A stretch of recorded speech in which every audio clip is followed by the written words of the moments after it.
Welcome back to the 27. This is a setup analysis for the Imperial Endurance McLaren 720S GT3, one of the more interesting and dominant cars in AMS2 in its category. We're race testing it at Oulton Park, a hectic little knife fight, and we'll also be putting it up on a lift and checking out how this car is working in-game at the request of Andy R. So stick around.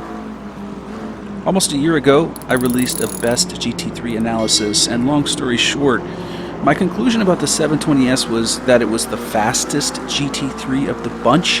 However, at that time, it was rather difficult. It was a rather difficult car to drive. The 720S we have today is in some ways different and in some ways the same. But before we get into it, you may have noticed that I made a reference to Imperial Endurance, and some of you may or may not know what that is. If you drive GT3s, you should be already familiar with Blank's Pain, the World Endurance Championship, IMSA, and others. Well, Imperial Endurance is Brazil's version. The reason why I bring this up is that in this particular championship, although they're using modern homologated GT3s, there are no balance of performance regulations like restrictions on horsepower. Only weight limitations. The race teams in this series are virtually unlimited as to what they can do, and brother, oh man, the McLaren is lightning in a bottle. Based on TT leaderboard times and anecdotal multiplayer experience, the unregulated 720S is by far the most competitive GT3 of the bunch. Easily a second faster than the other competitors on a single lap basis anywhere it goes. If you personally prefer any of the other cars in this category, good on you. There are going to be times when you podium or win. I'm not saying it's a guaranteed loss, but if you're going up against someone who is equally as competent in the 720S, you will be relying on their mistakes to stay at the front. Don't be too pessimistic though, because I haven't told you the whole story yet. You see, although clearly superior, what makes the 720S different than the other cars in the class is that it can be overdriven quite easily, making it a proper handful. It has happened to all of us. On a straightaway, a McLaren blows past you. Then a lap or two later, you see a cloud of white smoke ahead and that same car backwards in a gravel trap. And don't try and tell me that you never cracked a smile when this happened to you either. The bad news is I'm here to help the McLaren drivers out, so here it goes. First things first, the reason why the McLaren is so fast in the first place is that it rotates well and grips up even better. You can get the car pointed in the right direction and you can get the power down earlier than you may think. Pretty simple stuff. This is the biggest difference between the McLaren from a year ago. Now it's extremely compliant, extremely planted, so it's even faster.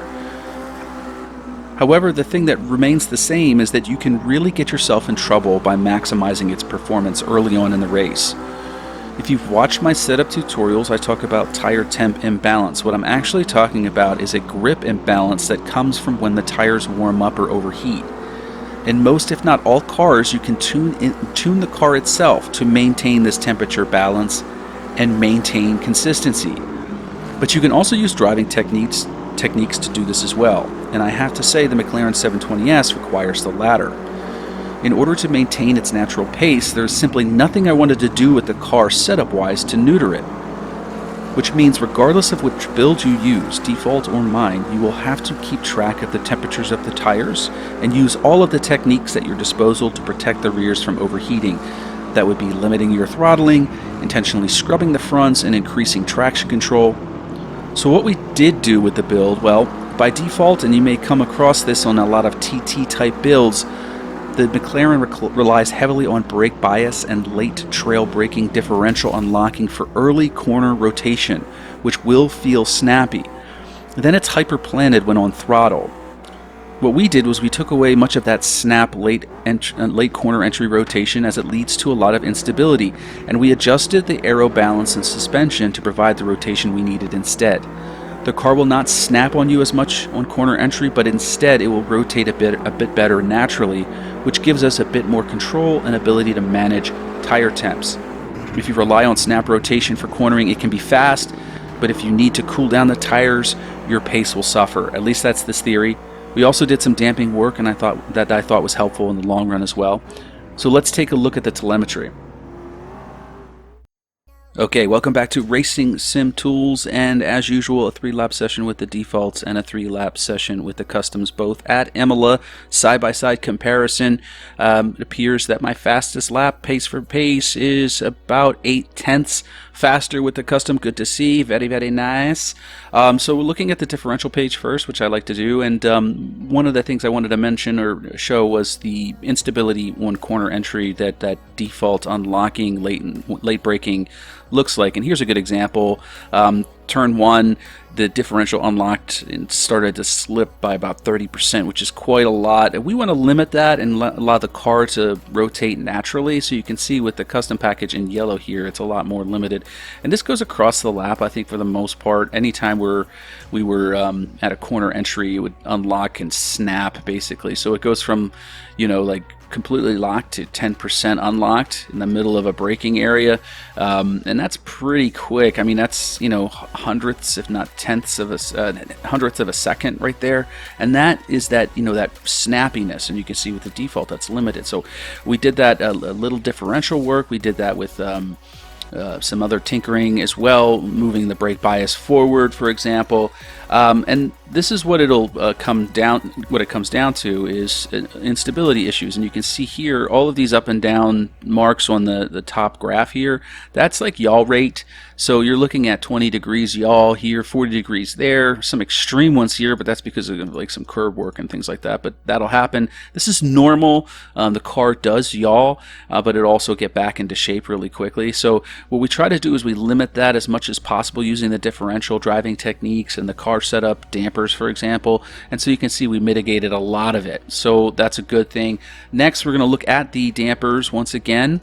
And so here's the default package. Didn't look too bad symmetry wise. I think it's got a little bit of a rebound bias to it. That's fine. But what we did is we stiffened up the fronts a little bit, gave us a little bit more corner entry control. We also stiffened the rear a bit too, but more importantly, take a look at this. These ranges out here, this is the high-speed damping range, and if you see that some of these blue, you see a lot of the blue markers are higher than the red markers. That means we cleaned up some of the high-speed damping to make it more critically damped in the high-speed range, and that was mostly in the rear. So the rear tires are a little bit different as compared to the rear damping package, I should say, is a lot different than the defaults in that regard. So finally, let's take a look at the aero. Aero wise, we basically made this a higher rake build. We increased the rake by about 1.5 centimeters. The center of pressure remained generally the same. Usually it's around 70, which is decent. I think you want to see between 65 and 70% center of pressure. That means the air downforce is located generally closer to the rear of the car, and that's fine with a car with a rear engine. So one more thing I wanted to point out as well, temperatures. Let's look at the temperatures of the, what are we looking at here? Optimal tire temperature. That was the last thing I want to look at, and this is where we actually kind of did some work, and I didn't even do it intentionally, to be honest. So we're looking at the custom package, and you can see when you're looking at all these data points is basically grip levels and lateral acceleration or G at specific tire temperatures. And what it does is it gives us a representation of the optimal tire temps. And if we can look at this, what we want to do is we want to draw like a line visually, like just contextually around this. So you can see that it appears that the peak temperature or the optimal tire temperature for grip is highest and concentrated here at about 79 degrees C on the fronts, and it looks like to be around, roughly around 82, 83, 84, 85 in the rears. The defaults, they didn't take advantage of this too much, so you can see in the fronts it completely didn't take advantage of it, and the rear is the same. So that was interesting, but yeah, not much going on with the car as far as setup wise is concerned. It's just a different methodology of how to gain rotation, just simply getting rid of that snap, corner entry, oversteer, and instead making the car the car more naturally balanced through the corner and getting rotation there.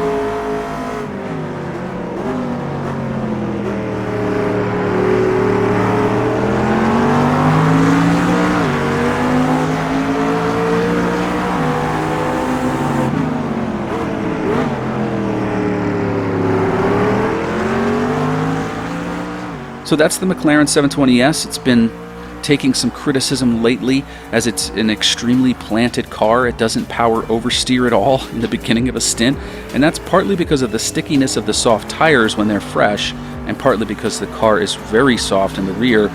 However, it will spin just fine on you if you don't pay attention to the tire temps. Once they're overheated, your race is cooked, so to speak. But now that you know what to look out for, you'll be able to keep it on track a bit better and hopefully finish some races out in front like you should. Coming up, a Michael Schumacher documentary is out on Netflix, and what a great time to work on the Formula V10 Gen 1. Make sure to like, comment, subscribe, and if you're inclined to support the channel, a spread shop is an option, so see the links in the description below. In the meantime, thanks for watching, and take care.